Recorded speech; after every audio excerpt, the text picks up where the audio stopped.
If you think that Hunger Games crossed with Gladiator with a sprinkling of The Handmaid's Tale sounds like an interesting book, then Chain Gang All Stars by Nana Kwame Adjei-Brener is absolutely the book for you.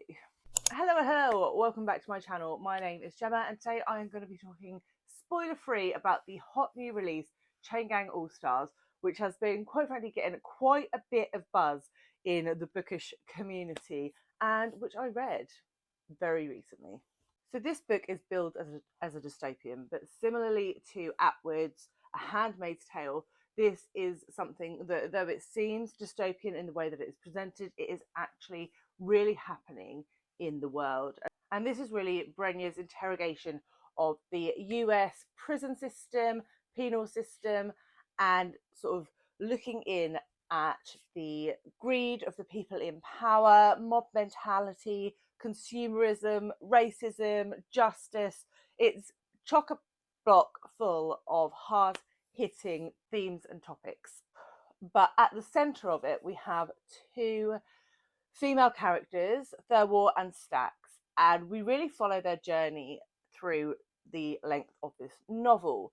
So in this world, prisoners can reduce their sentence by entering into a contest of sorts where they fight other prisoners to the death, and those fights are televised.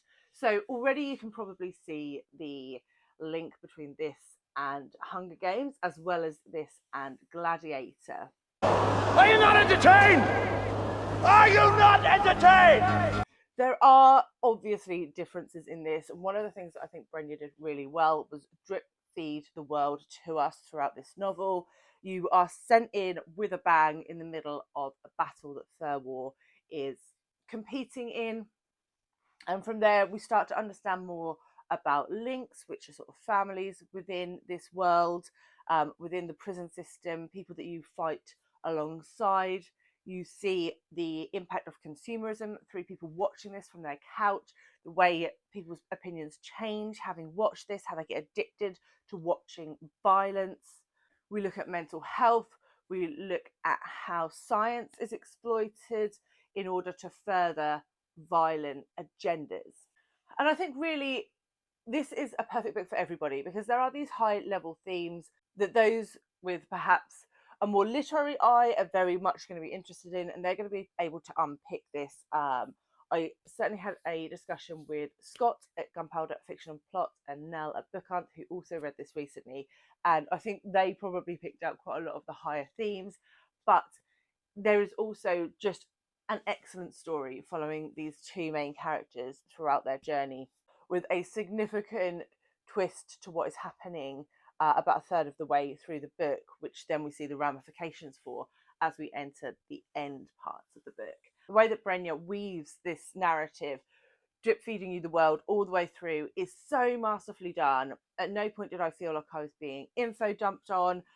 I was enjoying learning the world as I was going. Brenya was showing, not telling, and I really, really enjoyed it. Because we do get multiple perspectives, you get different viewpoints on what is happening throughout the novel. I did take a little bit of a time to warm up to the two main characters, but I have to say, by the midpoint of this book, I was completely invested, and the ending left me speechless. I listened to this book on audio and I highly recommend it. It has a full cast of narrators, all of who are magnificent, and it really added to the experience for me. But when I finished listening to it, I was in the car driving along and I had to just drive for about 10 minutes on the M25 in complete and utter silence because the ending shocked me to my core. So yeah, I was invested. I do think that Brenya is sort of shouting out here for consumers to get their ass off the couch and look at what is happening, particularly in the US prison system, but this isn't unique to the US. This is about saying, why are you sitting there watching this happen? Why are you sitting there reveling in the drama when this is affecting people's lives? And I think the way that he addressed that with the reader was really, really powerful. And it certainly made its point. I think this is going to be a very, very popular book across multiple different circles of booktube and readers in general. I would like to say this will get longlisted for the Booker, but I think because I loved it so much, it probably won't.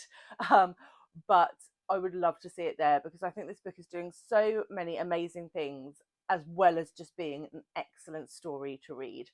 I would love to know if I've convinced you to pick this book up, because I really highly recommend it. It's definitely one of the best books I've read this year, maybe the best dystopian I have ever read.